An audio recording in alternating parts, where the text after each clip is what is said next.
Si tu es dans le désert et que tu ne vois pas les bienfaits de Dieu, tu dois comprendre une chose. Il y a un très grand bienfait qu'il fait pour toi. C'est que pendant que tu es dans le désert, il y a des choses qui ne te laissent pas. Ces deux choses, moi je les appelle comme les amis des chrétiens. C'est le bonheur et la grâce. Tu vois le bonheur et la grâce. Tu vois le bonheur et la grâce. Dans le désert est représenté par deux choses. Le bonheur et la grâce est représenté par la colonne de nuit et la colonne de vie. Est-ce que je peux encore ouvrir quelque chose? Dans le désert, le bonheur, c'est la colonne de nuit. Savez-vous pourquoi? Parce que dans le désert, il fait trop chaud. Et si le Seigneur amène la guerre, cela veut dire le Seigneur va vous refroidir même lorsque vous êtes en train de souffrir. Ainsi David dit ceci: même lorsque je marche dans la vallée de l'ombre et de la mort, je n'ai aucun mal, car tu es avec moi. En quelque chose pouvait dire ceci: même lorsqu'il chauffe dans le désert, moi je ne mourrai pas parce qu'il y a une niée qui me prend. La colonne de feu et aussi la grâce que Dieu fait. Vous savez pourquoi? Dans le milieu désertique, il y a une froideur terrible le soir. Comme il n'y a pas des abris, il faisait que le Seigneur réchauffe son peuple. Ainsi, il met une colonne de feu pour permettre à ce que les enfants d'Israël ne tremblent pas de froid. J'aimerais dire à quelqu'un, même lorsque tu traverses une étape sombre dans ta vie, le Seigneur te guérira et il te réchauffera. Le Seigneur te guérira et il amènera un nouveau vent. Alléluia. Mon âme bénit le Seigneur. Mon âme bénit le Seigneur. Il a dit, c'est l'apôtre Paul. Il dit ceci: certes, c'est le supérieur qui bénit l'inférieur, mais ce jour-là, l'islamiste qui est inférieur bénit l'éternel. Est-ce une contradiction? Non, ce n'est pas une contradiction. Contrairement à ce que les gens peuvent dire, je me lève comme un théologien pour te dire une chose. Quand l'islamiste dit que mon âme bénit l'éternel, il ne veut pas dire que je suis supérieur à l'éternel, mais il veut dire ceci: dans le livre de Zacharie, la Bible dit ceci: si mon juste c'est question de ma foi, mon âme n'aura pas plaisir. En quelque sorte, l'âme de Dieu a quelque chose avec les justes qui se détournent. Ainsi, l'islamiste dit ceci: mon âme bénit l'éternel. Il me dit ceci: je ne veux pas être une âme errante, je ne veux pas être une âme délaissée, mais je veux être une âme qui est attachée à bénir l'éternel. Ce n'est pas parce que j'impose la main sur l'éternel, mais c'est parce que je fais imposer la main de l'éternel sur moi. Est-ce que quelqu'un a compris ça? Une deuxième vérité. Pourquoi l'islamiste dit que mon âme bénit l'éternel? Pourquoi il n'a pas dit que mon esprit bénit l'éternel? Parce qu'en ce qui concerne l'esprit, tout le monde dit ceci: il faut être un chrétien spirituel. Ça, c'est la dimension la plus spirituelle. J'aimerais vous dire une chose: être un chrétien spirituel, ce n'est pas ça la maturité dans les choses de Dieu. Je t'ai blessé. Tu vas comprendre ça après. Vous savez là, et les centres des émotions et des sentiments. Un jour, l'apôtre Paul dit ceci: ayez en vous les sentiments qui étaient en Jésus. Il ne dit pas ayez en vous la spiritualité qui était en Jésus. Savez-vous pourquoi? Parce que lorsque tes sentiments s'attacheront à Dieu, cela permettra en sorte que tu sois un homme spirituel. La spiritualité ne vient pas avant l'âme. La spiritualité vient après l'âme. Parce que ce sont tes sentiments qui doivent recevoir Jésus. Il y a des gens qui confessent qu'ils ont reçu Jésus par la bouche, mais pas par les sentiments. Ainsi, même à l'église, on a des frères sentimentalistes, mais des sentiments qui sont attachés aux païens. Alléluia. Amen. Alléluia. Amen. Mais si on avait des chrétiens qui avaient des sentiments qui étaient attachés à Dieu, on allait avoir une assemblée des hommes spirituels. Il n'y a pas plus grande assemblée spirituelle dans la vie de Paul que l'assemblée de Corinthe. Je l'ai dit, je suis ici sur la chaîne. J'avais dit aujourd'hui, je serais comme un théologien avéré. Alléluia. Alléluia. Si tu lis l'histoire de la Bible, tu lis l'histoire de l'apôtre Paul, tu lis les épîtres pauliniennes, tu verras, il n'y a aucune épître que l'apôtre a parlé de la puissance et des choses spirituelles plus que les 1 Corinthiens. Alléluia. C'est dans ça même qu'il parle même du royaume de Dieu. Dans 1 Corinthiens 80, il dit le royaume de Dieu ne consiste pas en parole mais en puissance. Dans 1 Corinthiens 4, oui, il dit ma discours n'était pas reposé sur ma prédication n'était pas reposée sur les discours persuasifs de la sagesse, mais sur la démonstration de la puissance. Il dit encore dans 1 Corinthiens 1:18, il dit la prédication de la croix est une puissance pour ceux qui périssent. Dans cet épître-là, il a parlé de la puissance d'une manière extraordinaire. Mais le Paul qui a parlé de choses spirituelles, c'est le Paul aussi qui a été testé dans 1 Corinthiens. Il a parlé de la spiritualité et de la puissance. Mais dans 2 Corinthiens, il rentre pour parler du désordre qui était dans cette église. Il dit c'est grave de voir même un fils qui couche avec la femme de son père. Pourquoi? Parce que c'était un déséquilibre spirituel. Il n'y avait pas des âmes qui s'attachaient à Dieu, mais il y avait des esprits qui voulaient recevoir de Dieu quelque chose.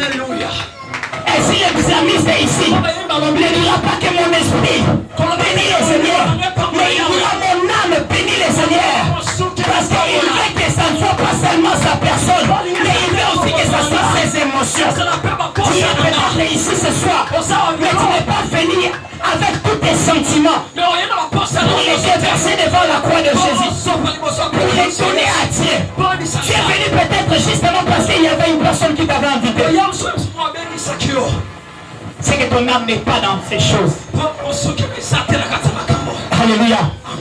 Bizarrement dans la Bible, j'avais dit comme un théologien, est-ce qu'on peut donner de l'eau à mon interprète? Alléluia. Alléluia. Alléluia. Alléluia. J'avais dit ça. En attendant qu'on lui donne de l'eau, je vais prêcher en Lingala. Elle va être pour le coup la théologien. Mingi ceux qui basent le là. Molimo. Alléluia.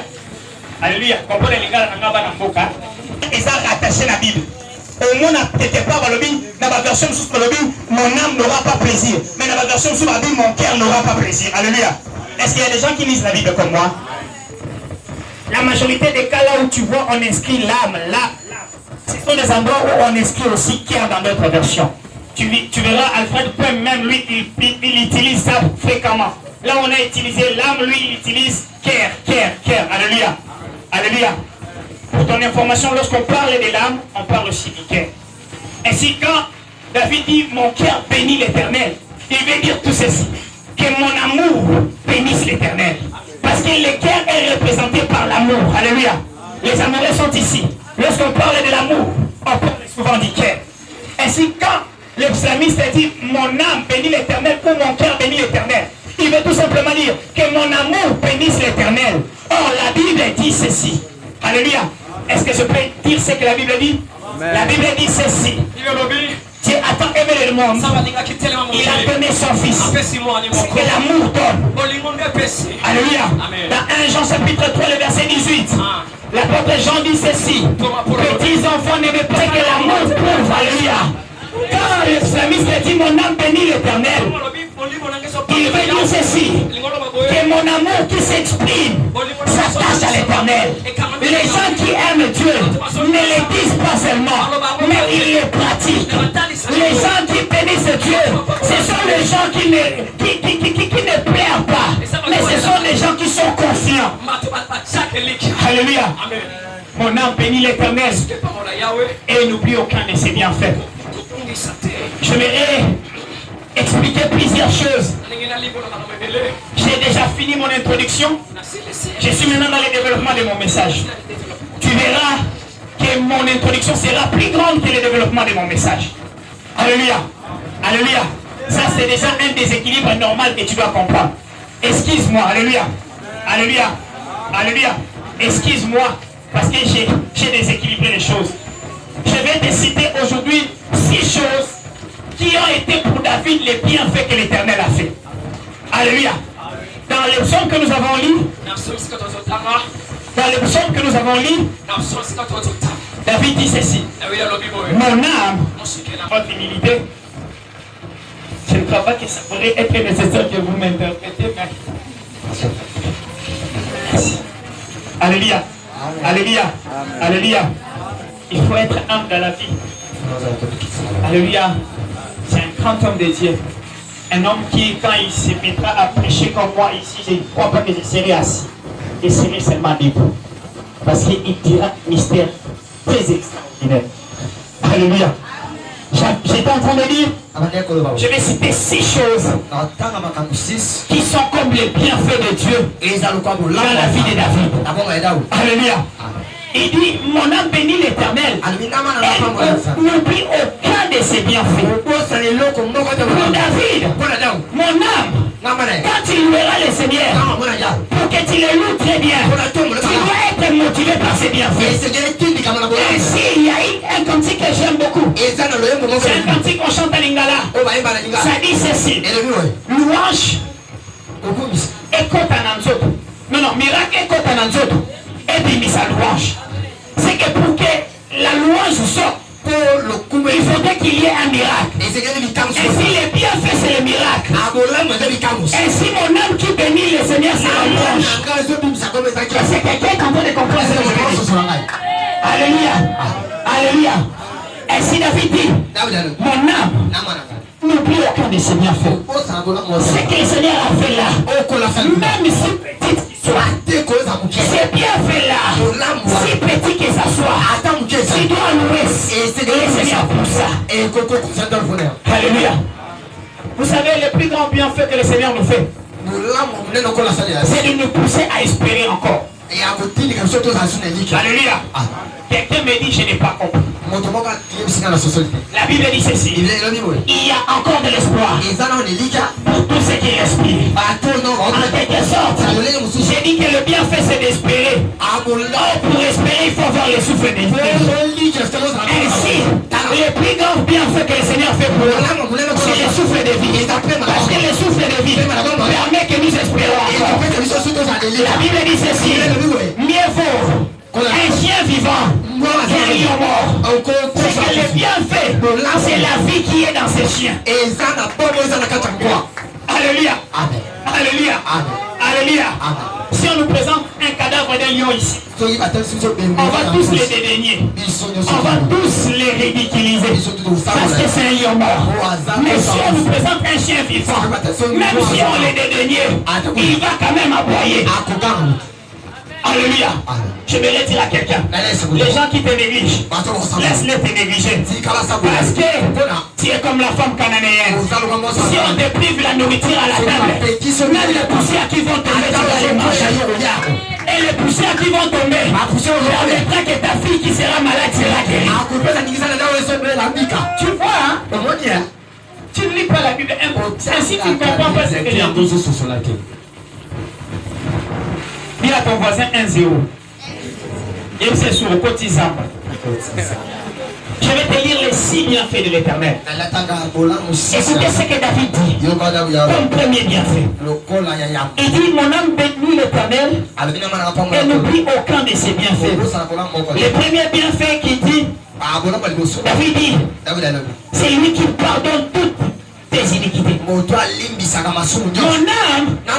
tu dois bénir l'Éternel. Parce que c'est lui qui pardonne toutes tes iniquités. Mais David, en quoi les iniquités vont nous pousser à adorer? Parce que mon âme, si le Seigneur ne pardonne pas tes iniquités, tu iras en enfer.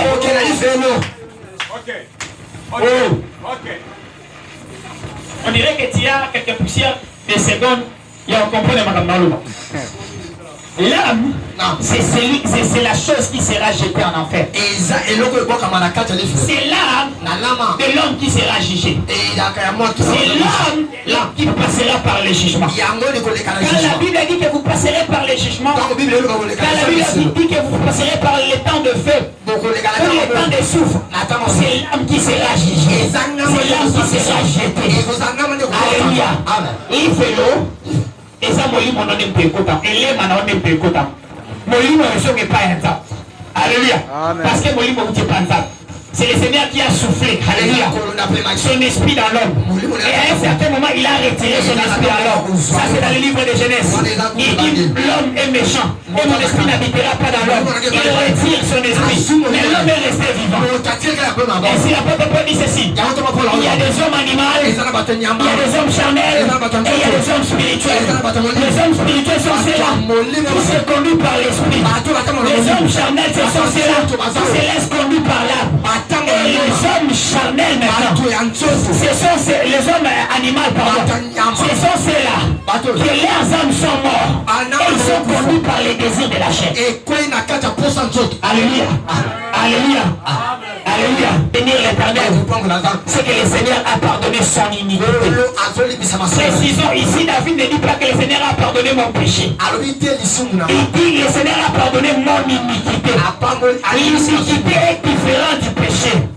La différence c'est que l'iniquité est un péché que vous êtes en train de faire avec la connaissance. Alléluia. C'est ce qu'on appelle iniquité. C'est un péché, mais que vous êtes en train de faire avec connaissance. Ainsi David dit ceci. Il dit mon âme bénit l'Éternel parce qu'il a pardonné ton iniquité. Il veut dire ceci. Là où le péché abonde, la grâce il abonde. Il veut dire ceci. Là où tu commettais le péché, en sachant que c'était le péché, le Seigneur te pardonne quand même. Et si tu dois bénir son nom, parce que s'il ne te pardonnait pas, tu iras en enfer. Alléluia. Le pardon de Dieu, c'est quelque chose de très important. C'est quelque chose qui doit nous pousser à adorer Dieu. C'est quelque chose qui doit nous pousser à célébrer Dieu. Je voudrais annoncer à quelqu'un qui était dans la vie du péché, le Seigneur t'a pardonné. Le Seigneur a oublié tes péchés. Ainsi tu dois les célébrer. Tu dois célébrer celui qui a pardonné tes péchés. Alléluia. Nous tous, on te connaissait comme celui qui était destiné pour l'enfer. Nous tous, on te connaissait comme Saul, qui tuait les chrétiens, qui était le persécuteur des chrétiens. Mais ton âme doit bénir l'Éternel, parce que l'Éternel a pardonné Saul pour créer Paul. Ça commence à devenir clair. Ainsi, un Saul qui est devenu Paul doit bénir le Seigneur. Parce que ce n'est pas à cause de ses efforts. Ce n'est pas lui qui a cherché Dieu. Mais sur le chemin de Damas, c'est Dieu qui est venu le chercher. Je vais annoncer à quelqu'un. Ce soir, Dieu te donne l'opportunité de revenir à lui. Car il est écrit, si vous revenez à moi, je reviendrai à vous. Ainsi tu dois louer le Seigneur. Ainsi tu dois le bénir. Alléluia. La deuxième chose, le deuxième bienfait que ton âme doit adorer le Seigneur, tu dois bénir l'Éternel, c'est qu'il a guéri toutes tes maladies. Le psalmiste dit, je bénis l'Éternel et je n'oublie aucun de ses bienfaits, parce que le deuxième bienfait, c'est que le Seigneur m'a guéri. Alléluia. Si tu appelles un enfant d'Israël, tu lui dis, c'est lui qui guérit la maladie, on l'appelle comment? Il te dira, il s'appelle Rapha. Rapha ne veut pas dire les guérisseurs. Non, Rapha ne veut pas dire les guérisseurs. Mais Rapha veut dire ceci, je suis l'Éternel qui t'a guéri dans ta maladie.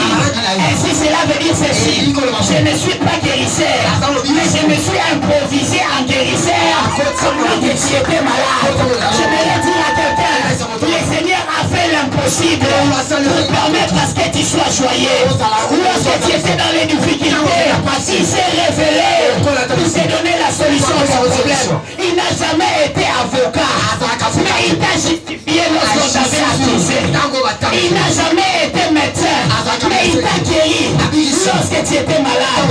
Il n'a jamais été charpentier, mais il a fait de lui son abri, ton abri lorsque tu étais délaissé. Il n'a jamais été le bois, mais il t'a réchauffé lorsque tu avais la froideur. Je me dire à quelqu'un, Le Seigneur s'est improvisé dans ta vie. Ainsi ton âme ne doit oublier aucun de ses bienfaits. Lorsque tout le monde t'avait rejeté, lorsque tout le monde t'avait abandonné, le Seigneur s'est improvisé. Un ami fidèle, il a été là, présent, lorsque tout le monde n'était pas là. Je me souviens encore, dans les débuts de cette œuvre, lorsque je pleurais, je me disais, je vais commencer par où? Là où l'autre que j'appelais ami, l'autre que j'appelais frère, m'ont abandonné. Les autres sont partis même dire, celui-là, il va mourir pour bientôt. Mais voici, je suis encore à bonne santé. La santé que j'avais au début, ce n'est même pas la santé que j'ai aujourd'hui. Aujourd'hui, je suis encore bien en bonne santé. Alors qu'ils attendaient ma mort, le Seigneur a préparé quelque chose. Alors qu'ils attendaient ma mort, voici j'aime ça en train d'avancer. Alléluia.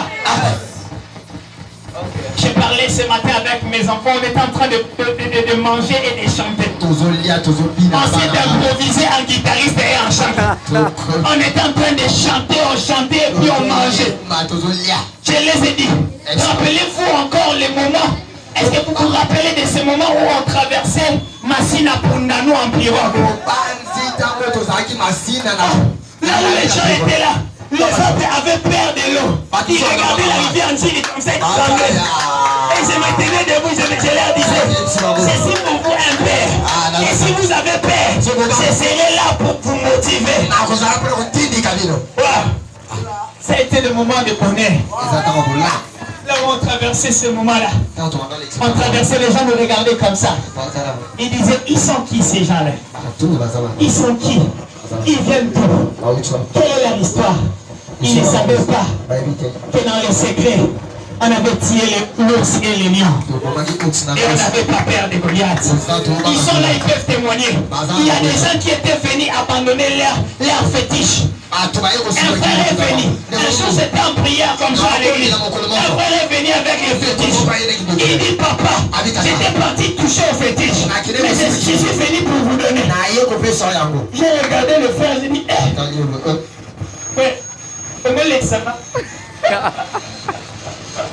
j'ai pris ça.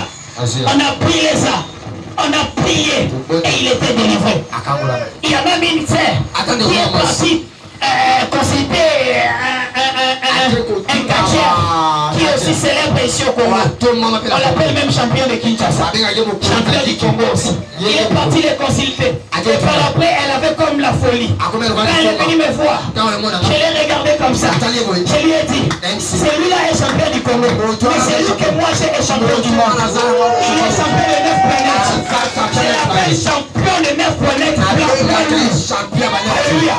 Il est dans la génération poids lourd. Il est celui qui a terrassé les grands. Les grands comme les Nebuchadnezzar. Les grands comme des pharaons. Il les a fait tomber. J'ai pris les fétiches, j'ai prié pour ça. Et je lui ai dit, rien n'est arrivé là. Je lui ai dit, papa, il m'avait dit, si je ne pars pas là-bas, je vais mourir dans 2 heures. Mais aujourd'hui, nous partons déjà dans le 9e mois. Elle n'est pas encore morte. Parce qu'elle a dit, je suis la résurrection et la vie. Mon âme bénit le Seigneur. N'oublie aucun de ses bienfaits. Les deuxièmes bienfaits, c'est qui t'a guéri dans ta maladie. Moi qui te parle, j'étais malade. Je fais même l'AVC. Imaginez l'AVC. Tu fais l'AVC. Babo IEP. Déception ministère. Et pression AVC. Je m'étonne quand les gens viennent nous voir, hein. Ils disent, moi papa, Dieu m'a appelé. Je suis loin. Je suis un homme puissant. Des fois quand je parle avec mon ami le prophète Osborne, je lui dis, c'est que la jeunesse ignore. C'est que l'appel est un fardeau. L'appel est une croix. L'appel n'est pas les grandes choses. L'appel, on doit t'insulter. Quand tu dis la vérité, on doit t'insulter. Alléluia. À peine même on vient de m'insulter Cyril Moto. On venait avec les hommes de Dieu, j'ai dit, les églises ont abusé par rapport aux personnes. parcelle qu'il prête, il ne paye pas le loyer. Un homme était là, il me dit, toi tu es un sorceleur, on doit te délivrer. Imaginez, un homme dit à un homme de Dieu que tu es un sorceleur, on doit te délivrer. Pourquoi? Parce que j'ai dit une vérité. Alléluia. Le ministère, ce n'est pas pour le flair. On ne jette pas de fleurs dans les ministères. On jette de pierre. Parce que notre roi, il n'est pas une fleur angulaire, mais il est une pierre angulaire. Et c'est quelqu'un qui est en train de me comprendre. On ne jettera pas de fleurs, on nous jettera des pierres pour rassembler ces pierres, faire de ces pierres une pierre angulaire. Quelqu'un de fleurs attend à être blessé. Même dans ta vie, on ne pouvait jamais te jeter de fleurs. Oza la pembe, oh, tchakachok. Oza la mouinde, oh, oza lokola makala. C'est qu'il n'y a pas de fleurs qu'on doit te jeter. Et si tu es noir comme moi, reste comme ça. Si tu es brune comme l'autre, reste comme ça. Le grand problème, ce n'est pas de changer ta peau. Alléluia. Alléluia. Alléluia. Moi, je suis appelé dans le ministère. Je suis un phare même, un homme de feu, un homme d'onction. Je suis le plus beau prophète de ma génération. Dans le ministère, il n'y a pas de beauté. Dans le ministère, il y a des archives. Alléluia. Où les gens peuvent se lever comme ça, ils te disent, j'avais pleuré. Tu sais, ma plus grande blessure dans le ministère, c'est quoi? C'est de voir les enfants que j'ai baptisés m'injurer. Ça, c'est la plus grande douleur, la plus grande blessure que j'ai reçue. Un frère que tu as baptisé, le prophète Paul connaît l'histoire. Qui dit qui? Éloge. Asa frère, le roi va frère Nyoso. Alors, on n'a d'avance pas de l'autre côté. Tu entends ça comme ça, tu dis, je ne dis rien. Si je dis quelque chose, c'est que je me défends. Et si je me défends, c'est que le Seigneur ne me défendra pas. Il est écrit, gardez silence. Moi, l'Éternel, je combattrai pour vous. Et aujourd'hui, les autres sont embrouillés même. Alléluia. Ils ne savaient pas qu'on ne touche pas au roi. C'est lui qui touche à un roi. Ce n'est pas qu'il touche un habit faible, mais c'est qu'il touche à une bombe explosive. Alléluia. La troisième chose, qui est le troisième bienfait, David dit, mon âme, bénis l'Éternel, et n'oublie aucun de ses bienfaits. Parmi ses bienfaits, c'est qu'il t'a délivré de la force. Il est la délivrance. Le Seigneur est la délivrance. Et ma sœur, tu es ici. Le Seigneur t'a délivré. Et si tu dois le bénir, mon frère, tu es ici. Le Seigneur t'a délivré. Et si tu dois le bénir, savez-vous, je vais te dire une seule délivrance que le Seigneur t'a donnée. Ça ne paraît pas être une petite chose, mais c'est une très grande chose. Le